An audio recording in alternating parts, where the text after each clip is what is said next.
You think kaya niyo, sir, maging presiding officer? Kakayanin natin. No? I'll do my best. Of course, marami pag-aaralan. That's why I've been quite busy lately. So, pipilitin natin. Welcome po dito sa ating channel ang Showpool.ph. June 22, 2026.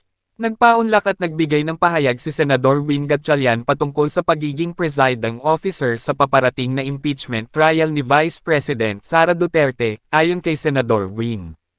The Constitution doesn't prescribe any requirement on lawyers.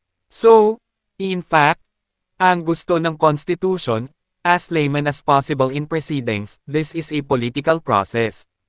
At kaya mga senador ang hukom o ang judges dahil this is a political process.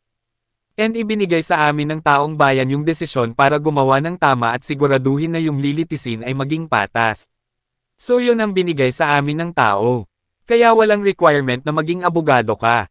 Ang requirement lang ay malabas yung ebidensya, maintindihan ng taong bayan yung proseso.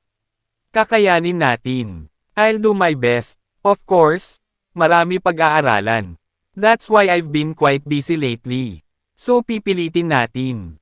The Constitution doesn't prescribe any requirement on lawyers. No? So, in fact, ang gusto ng Constitution, as layman as possible in proceedings.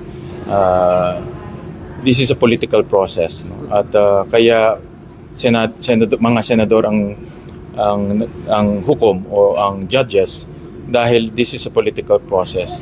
And ibinigay sa amin ng taong bayan yung desisyon para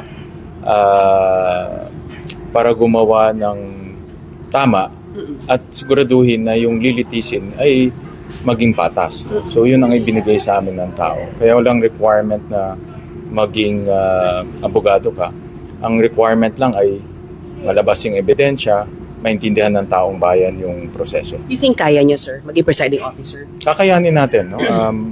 I'll do my best. Of course, marami pag-aaralan. That's why I've been quite busy lately. So, pipilitin natin. At yan ang ating latest SOCMED viral update for today. Please like and share ang video at huwag kalimutan mag-subscribe, i-click ang notification bell for more SOCMED viral updates at suportahan po ang ating Facebook page. Maraming salamat sa lahat ng nag-subscribe indeed. Magandang buhay sa lahat. Shukran.